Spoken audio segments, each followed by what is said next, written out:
Comment le papa impliqué aide-t-il la maman dans sa carrière? Comment encourager les entreprises réfractaires à mieux reconnaître la place du père salarié? Ces questions sont évoquées dans mon podcast qui donne la parole aux papas, ceux-là qui sont soucieux de ne pas sacrifier le bien-être de leur famille sur l'autel des obligations professionnelles. Je suis Clarisse Magnécou, coach professionnel certifié, maman de 2 formidables enfants.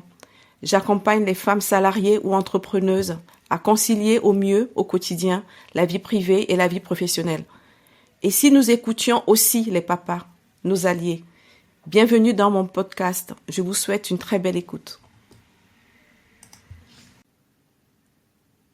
Merci Gaëlle de ta présence ce matin.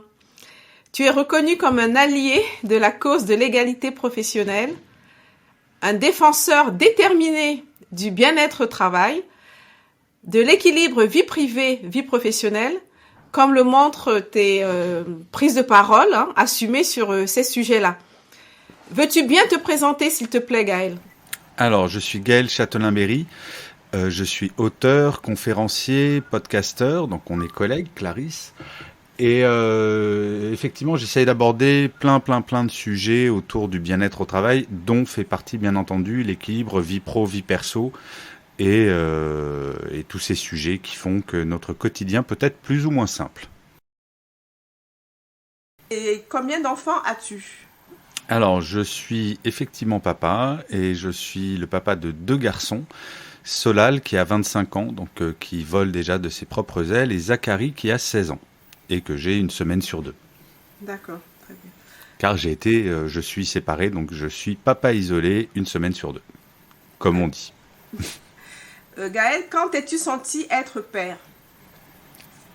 À la première seconde où j'ai vu mon premier fils. En fait, ça a été instantané, ça a été une sorte de choc. J'ai réalisé, quand j'ai pris cette petite crevette dans les bras, que, oh mon Dieu, je suis père. Donc ça a été au premier instant.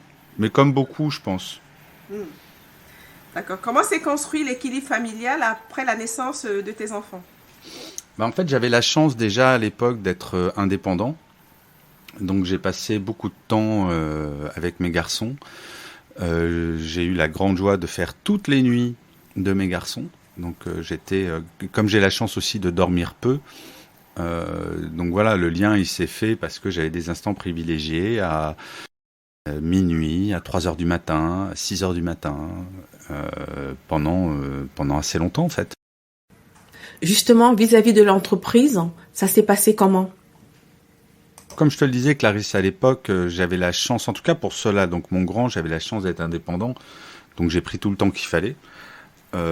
Ensuite, pour Zachary, j'étais en entreprise, et oui, ça faisait partie des négociations quand j'ai intégré cette entreprise que au moins 2 fois par semaine, je pouvais partir plus tôt pour aller chercher mon grand à l'école et pour m'occuper du petit dernier.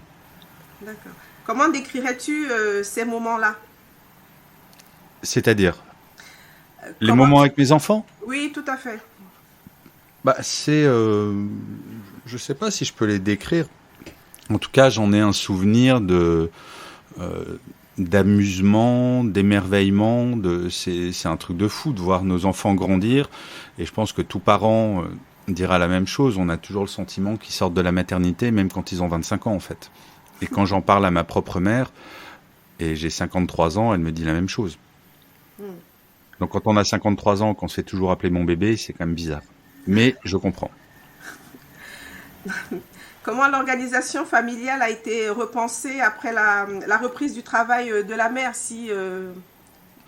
on avait, alors pour Solal, il était en crèche collective, et pour Zachary, c'était une garde partagée.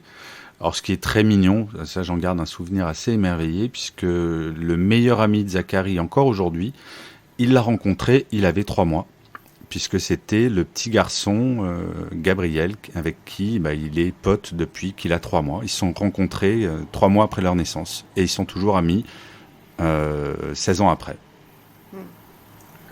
Aujourd'hui, comment tu te sens en tant que père? Je sais pas si c'est un sentiment partagé, mais c'est vrai que quand ils grandissent, parfois on se sent un peu inutile. On est fier du chemin parcouru, on est fier de nos enfants. Enfin, moi, je suis très fier de mes garçons. mais on sent que la distance se crée en termes d'influence. En tout cas, elle est plus diffuse.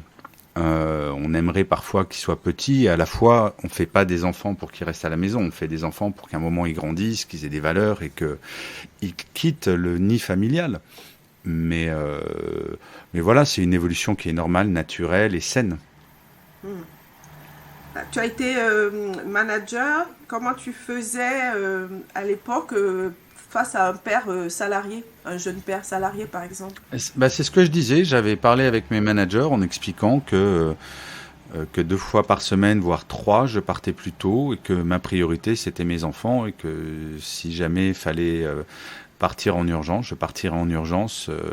J'ai toujours travaillé dans les médias, donc on sauve pas de vie. C'est si j'étais chirurgien cardiaque, si je suis en plein milieu d'une opération, si on me demande de venir le chercher à l'école, c'est un peu plus compliqué.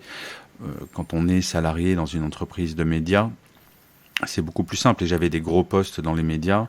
Pour autant, avoir des responsabilités signifie pas qu'on doit oublier sa famille. Mais ça n'a pas toujours été simple parce que, en tant qu'homme, il y a une vingtaine d'années, on me regardait avec des gros yeux quand je partais à 17h pour aller chercher mes enfants à l'école. J'ai même entendu cette réflexion. Une fois, un collègue de travail me dit « Mais tu fais quoi, Gaël, à partir si tôt, souvent ?»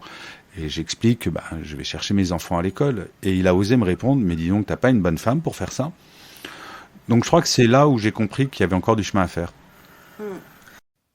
Ça reste un grand défi de lutter contre les clichés sur la parentalité, sur les rôles assignés à l'homme, à la femme, à la mère, au père, en entreprise comme dans toute la société d'ailleurs. Oui, l'entreprise est vraiment bien placée pour jouer un rôle majeur dans la promotion de l'égalité professionnelle, dans la qualité de vie au travail.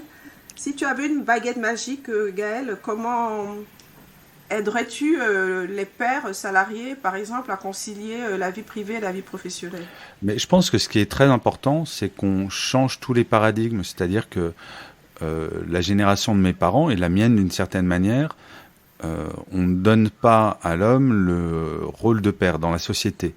On estime qu'il doit travailler, ramener de l'argent, réussir, avoir une grosse voiture, un bel appartement, etc., etc. Faire des nocturnes au travail, ça c'est valorisant dans l'inconscient collectif. Un homme au foyer, par exemple, c'est pas valorisé. Et ça va prendre du temps pour changer ça. Donc là, c'est l'extrême, homme au foyer. Mais déjà qu'un homme parte plus tôt pour aller chercher ses enfants, s'il le fait, on lui fera une réflexion. Alors que si une femme ne le fait pas, on lui fera une réflexion également, en ayant dans l'inconscient collectif le sentiment que c'est une mauvaise mère. Alors que dans l'absolu, l'égalité femmes-hommes, c'est de pouvoir choisir exactement ce qu'on veut faire. Et il n'y a pas de bonne règle. D'ailleurs, il y a un exemple qui est excellent, c'est l'exemple suédois. En Suède, le congé maternité, si une femme accouche, elle a 3 mois de congé maternité. Ensuite, le couple, je dis bien le couple, a 1 an de congé à se répartir comme il le souhaite.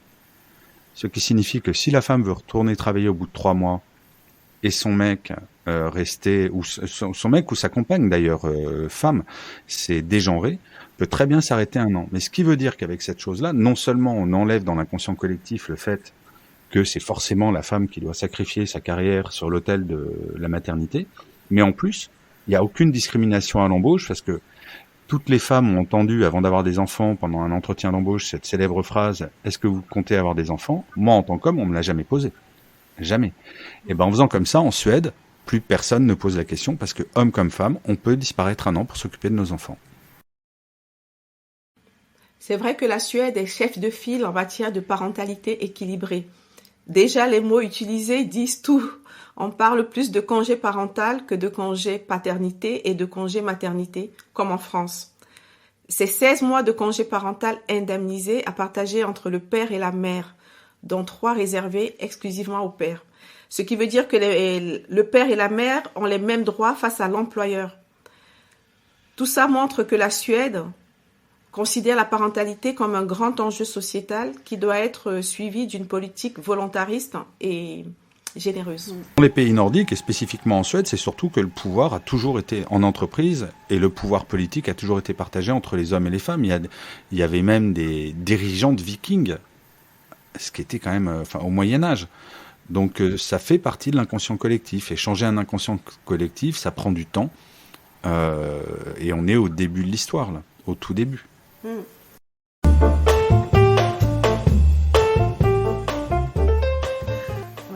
Certaines entreprises, comme tu le sais, voient mal le congé paternité, ne communiquent pas bien dessus ou ne facilitent pas la prise de ce congé par les pères salariés.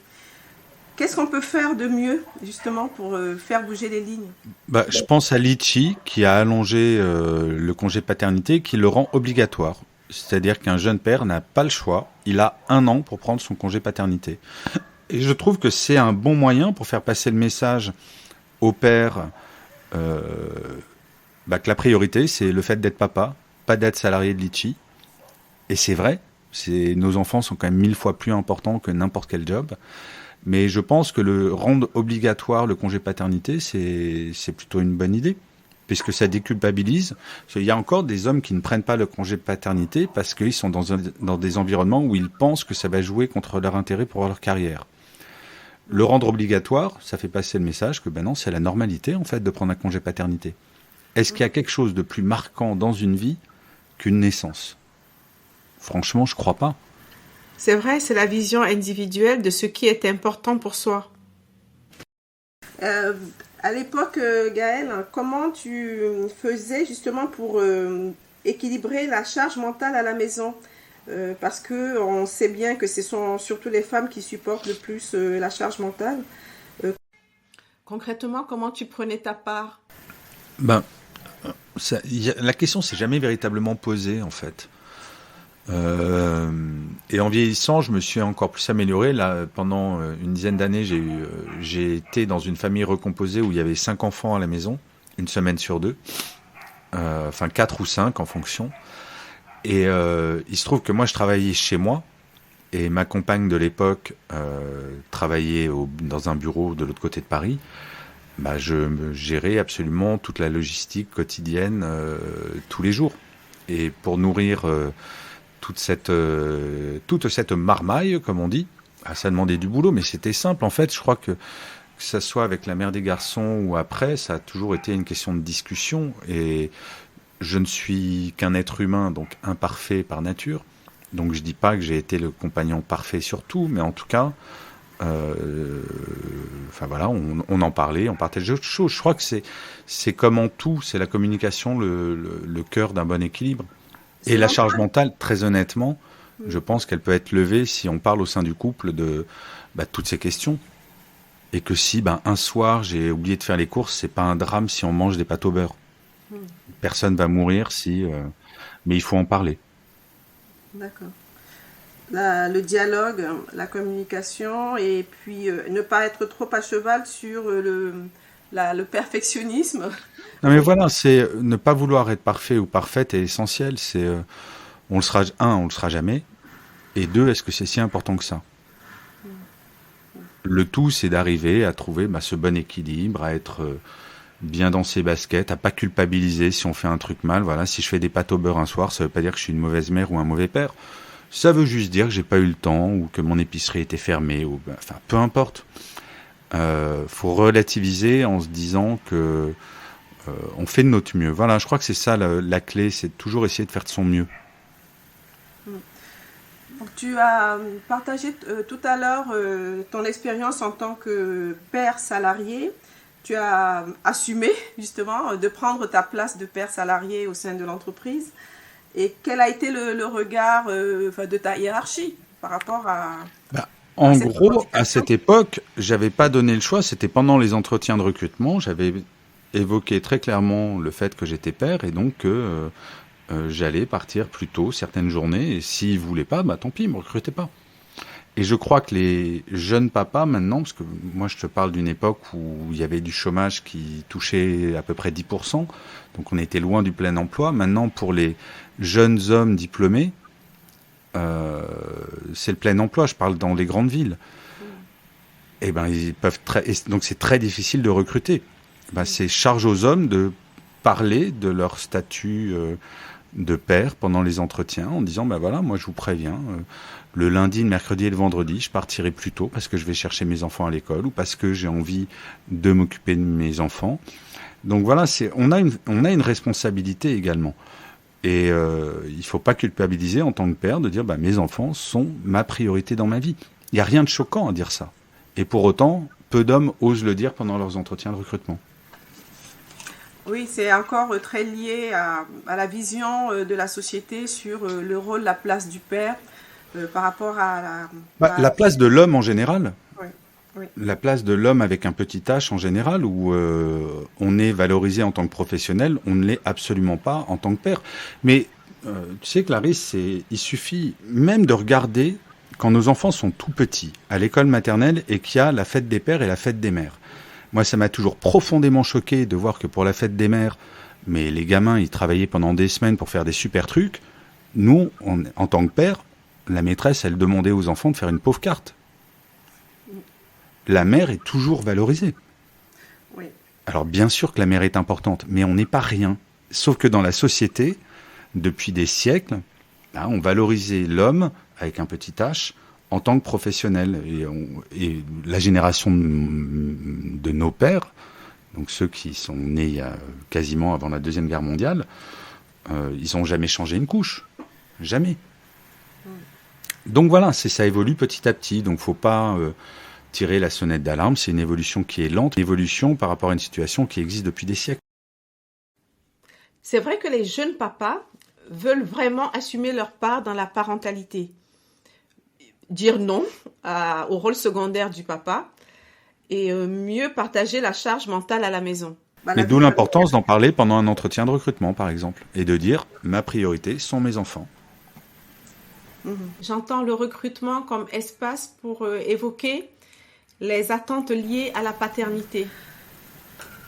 Gaëlle, quelle héroïne aurais-tu aimé être ? Ma mère.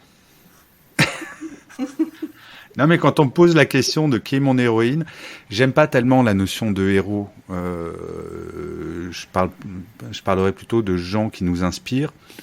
Et quand on parle de modèle féminin, je parle toujours de ma mère. Je suis pas fusionnel avec ma mère, mais je trouve que c'est une femme qui a été élevée dans un milieu qui s'est battu. Sa mère elle-même a divorcé en 1942, donc à une époque où le divorce était vraiment pas quelque chose de commun.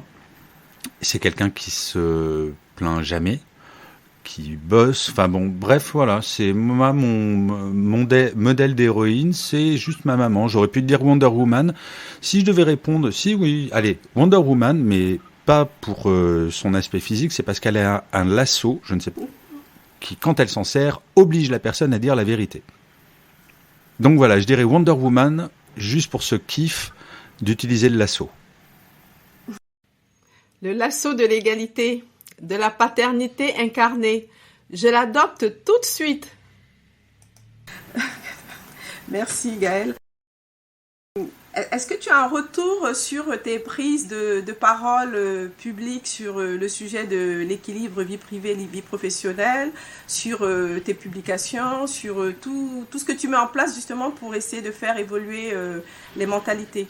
Alors ça, c'est l'énorme avantage d'être ce qu'on appelle un influenceur. C'est oui, j'ai énormément de retours et c'est toujours extrêmement satisfaisant de voir que ça interroge, que ça fait bouger certaines lignes. Quand il y a 8 ans, j'ai créé le concept de management bienveillant, ça faisait rire tout le monde. 8 ans plus tard, c'est une évidence. Ça a été adopté et plus personne ne remet ce concept en question. Alors qu'il y a 8 ans, on considérait que l'entreprise était forcément, et le management était forcément quelque chose de dur, d'uniquement descendant, où les émotions n'avaient pas leur place. Donc oui, j'ai beaucoup de retours et je trouve ça extrêmement flatteur et ça légitime tout le travail que je fais de façon très régulière sur les réseaux sociaux, par le biais de mes livres, de mes conférences, de mon podcast. Donc oui, j'ai beaucoup de retours et heureusement, parce que même en tant qu'indépendant, on a besoin de feedback. Et mon feedback, je l'ai des gens qui me suivent. D'accord, merci. Quelle question je ne t'ai pas posée, Gaëlle, et que tu aurais aimé que je te pose ? Oh, ça, c'est une question qui est très difficile. S'il y a une question que tu aurais pu me poser, c'est est-ce qu'en tant qu'indépendant, tu as toujours bien réussi à équilibrer ta vie pro, vie perso ? Parce que quand on est indépendant, les gens souvent pensent qu'on a plutôt une belle vie parce qu'on n'a pas les contraintes horaires, etc. Mais en fait, moi, ça m'aura pris beaucoup de temps à trouver un équilibre vie pro, vie perso, parce que je commence très très tôt à travailler, donc je commence à 5h30, 6h. Et j'ai eu des périodes où je travaillais 7 jours sur 7, de 5h30 du matin jusqu'à 20h, et j'ai frôlé le burn-out, vraiment. Et c'est là où je me suis dit, bon, t'es censé parler de bien-être et éviter aux gens de faire des burn-out, et toi-même, t'es au bord du burn-out. Et c'est là où j'ai décidé de vraiment rééquilibrer, d'avoir des horaires beaucoup plus raisonnables, donc d'en faire moins, et c'est pas grave. Je suis passé à la semaine des 4 jours, en tout cas j'essaye d'être à la semaine des 4 jours. Donc ça m'a pris du temps, même en tant qu'indépendant où tout va bien en termes financiers, ça m'a pris du temps justement à mettre mon travail à sa juste place, c'est-à-dire après ma vie personnelle. Merci. Merci beaucoup Gaël d'avoir partagé ton expérience et ton regard sur la place du père Avec dans plaisir. la société, du père salarié. Merci aussi Gaël de rappeler le rôle moteur que peuvent jouer les entreprises pour faire avancer l'égalité professionnelle. Cela passe notamment par une meilleure reconnaissance de la place du père salarié et par des conditions de travail qui favorisent l'équilibre vie privée-vie professionnelle.